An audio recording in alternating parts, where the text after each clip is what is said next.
AP ప్రభుత్వ notification గందరగోళంగా మారింది. కాంట్రిబ్యూటరీ పెన్షన్ స్కీమ్లో ఉన్న ప్రభుత్వ ఉద్యోగులు, ఉపాధ్యాయులను గ్యారంటీ పెన్షన్ స్కీమ్లోకి తీసుకొస్తూ రాష్ట్ర ప్రభుత్వం గెజిట్ నోటిఫికేషన్ విడుదల చేసింది. 2023 అక్టోబర్ 20 నుండి ఇది అమల్లోకి వస్తుందని పేర్కొంది. జీపీఎస్ అమలు చేస్తూ జూన్ 12వ తేదీన జీవో 54ను ప్రభుత్వం విడుదల చేసింది. అయితే ఈ జీవో బయటకు రాలేదు.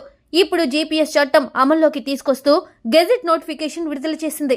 ఈ గెజిట్ విడుదలపై ఉద్యోగ, ఉపాధ్యాయ సంఘాలు తీవ్ర ఆగ్రహం వ్యక్తం చేస్తున్నాయి.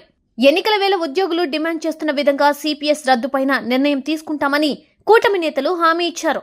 కాంట్రిబ్యూటరీ పెన్షన్ స్కీమ్ రద్దు చేసి పాత పెన్షన్ స్కీమ్ అమలు చేయాలని ఏళ్ల తరబడి ఉద్యోగులు, ఉపాధ్యాయులు ఆందోళన నిర్వహించారు. సిపిఎస్ రద్దు చేసి ఓపీఎస్ అమలు చేస్తామన్న గత వైసీపీ ప్రభుత్వం జీపీఎస్ పేరుతో కొత్త విధానాన్ని తీసుకొచ్చింది.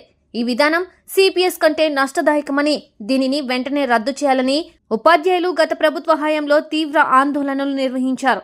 అయినా వైసీపీ సర్కార్ ఏకపక్షంగా జీపీఎస్ విధి విధానాలను తీసుకొచ్చింది. అయితే అమలుకు ఉత్తర్వులు విడుదల చేయలేదు. సిపిఎస్, జీపీఎస్ విధానాన్ని పునఃసమీక్షించి ఆమోదయోగ్యమైన పరిష్కారానికి కృషి చేస్తామని టీడీపీ కూటమి ప్రభుత్వం ఎన్నికల మేనిఫెస్టోలో పొందుపరిచింది. ఇందుకు భిన్నంగా జీపీఎస్ అమలు చేసేందుకు జీవోను, గెజిట్ నోటిఫికేషన్ను విడుదల చేసింది. దీంతో ఉద్యోగ, ఉపాధ్యాయ సంఘాలు తీవ్ర ఆగ్రహం వ్యక్తం చేస్తున్నాయి. ఇప్పుడు ఈ నోటిఫికేషన్ పైన ప్రభుత్వం నుండి క్లారిటీ ఇచ్చే ప్రయత్నం చేస్తున్నారు. జగన్ హయాంలో జీపీఎస్ చట్టం చేశారని గుర్తు చేస్తున్నారు. ఈ నిర్ణయంతో తమకు సంబంధం లేదని గత ప్రభుత్వ నిర్ణయమని చెబుతున్నారు. కానీ ఇప్పుడు నోటిఫికేషన్ రావడం పైన ఉద్యోగ సంఘాలు ఆగ్రహంతో ఉన్నాయి. ఈ గెజిట్ ను వెంటనే ప్రభుత్వం రద్దు చేయాలని డిమాండ్ చేశారు.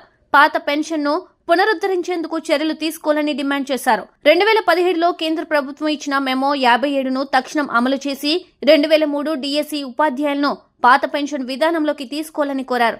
ఈ గెజిట్ ను రద్దు చేసి తక్షణం పాత పెన్షన్ ను పునరుద్ధరించడానికి చర్యలు తీసుకోవాలని కోరుతున్నారు. నిరసనలకు పిలుపునిచ్చారు.